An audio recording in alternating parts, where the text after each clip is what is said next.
What's up, guys? You're back for another most anticipated list. This time, my most anticipated TV shows of 2019. And it's probably saying something about modern TV when every TV show I'm about to talk about here is streamable. It's airing directly on a streaming service, either Netflix, Amazon, CBS All Access, bit of a spoiler, or Disney Plus. So, yeah, not one of these shows that I'm about to talk about is actually airing on TV. So, yeah, just something to think about. So let's get straight into it. My most anticipated TV shows of 2019 that have yet to come out. Starting with Orange is the New Black Season 7. By the time you actually see this show might actually be out. I don't know, I haven't worked it out exactly. But as of recording, it's like 2-3 weeks away from coming out. And Orange is the New Black, one of my favourite shows of all time. I absolutely love it. This is the final season. And yes, some of the later seasons haven't been as good as some of the earlier ones, but I still think it's a damn good show.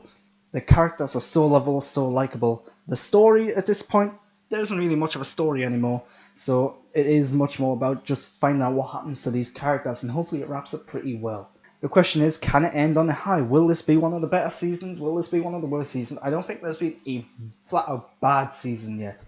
The worst season was probably the one that was an entire riot.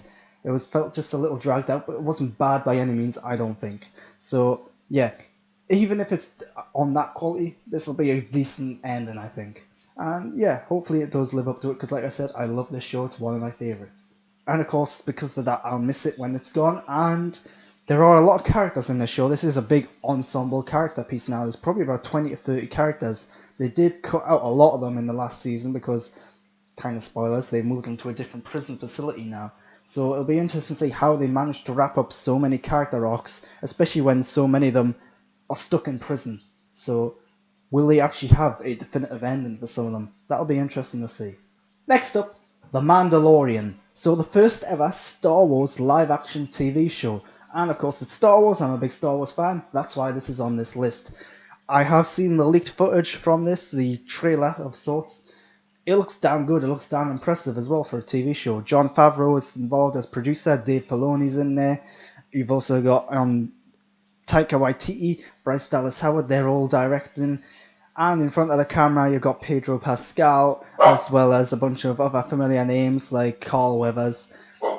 This could be something special. And in my opinion, this makes the Disney Plus streaming service coming out later this year, in America at least, a must buy. And I'm hoping it comes out the same day in the UK, because I do not want to be spoiled on this series. If it comes out in America and not here in the UK, I'm going to be pretty annoyed. But the next show is Mindhunter Season 2. Yes, remember Mindhunter? Maybe, because it was like 2 years ago since the last season. This is the David Fincher, Charlize Theron show, and it's about the FBI developing the psychological examination unit thing, and that's not the actual phrasing or words that they use, but you get what I mean, hopefully. The first season very much felt like it was establishing the characters and the setup, and there was a running, almost like end credits teaser thing going throughout the first season, which is what this season is going to be about. So this one looks like it's going to be a bit more focused. We still haven't seen a trailer of this. We know it comes out in August, so it's pretty soon. And yeah, I can't wait. I actually really quite like this show, and it's not my type of show at all. I don't really go for like murder, mystery kind of things at all, but the style, the fact that it is like a dark noir, slow paced, much more character focused, exploring what it means to be like a serial killer or a murderer, it was really quite interesting. So I'm looking forward to see where they go with that. And in a similar vein, The Crown Season 3. It's been about 2 years since the last season. This one, of course, has a new cast. You've got Olivia Colman replacing Claire Foy as the Queen.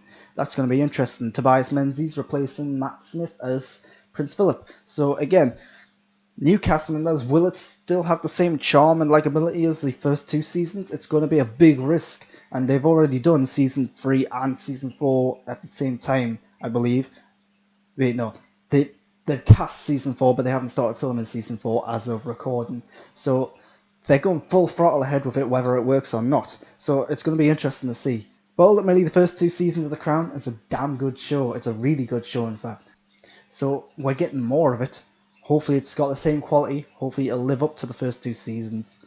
And yeah, while I'm a little curious about the new cast, they are getting a good list of names in there. Great actors in there. I've got faith in them. And now Star Trek Picard, the next Star Trek series and a continuation of Captain Jean-Luc Picard as played by Patrick Stewart.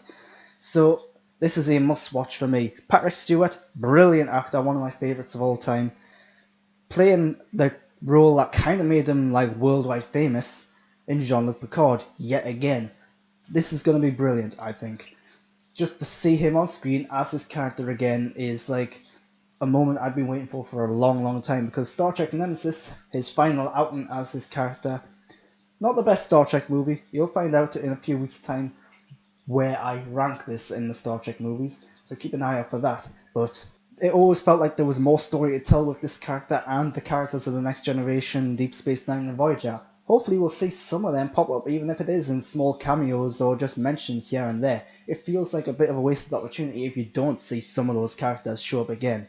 But again, you've got to be careful though, because this isn't just another season of the Next Generation. This is a Picard show, so it's got to be about him, and it's got to make sense to have the other characters pop up if they do at all. But ultimately, it's Star Trek in the time frame that I care about. It's about the main character, which I cared about the most, being Jean-Luc Picard.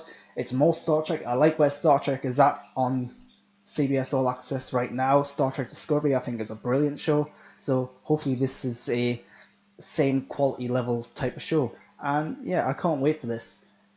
Final show I'm going to talk about is not one I actually plan to talk about. It's not one that I'm most anticipating. It's just one I want to give a little bit of a shout out to, and that's The Witcher, coming to Netflix later this year. Starring Henry Cavill. He is an interesting casting choice for The Witcher. I think he'll actually do a pretty good job, but notably this is based on the Witcher books rather than the Witcher video games, although they're surely going to be taking some inspiration from the video games. I mean, you can't not, can you? So one of the reasons this isn't one of my most anticipated, because I've played the video games and I've read the books. The video games are significantly better than the books in my opinion. In fact, the books, not great. So the fact that this is leaning more towards the books is a little worrisome for me personally, because I prefer the video games quite a bit.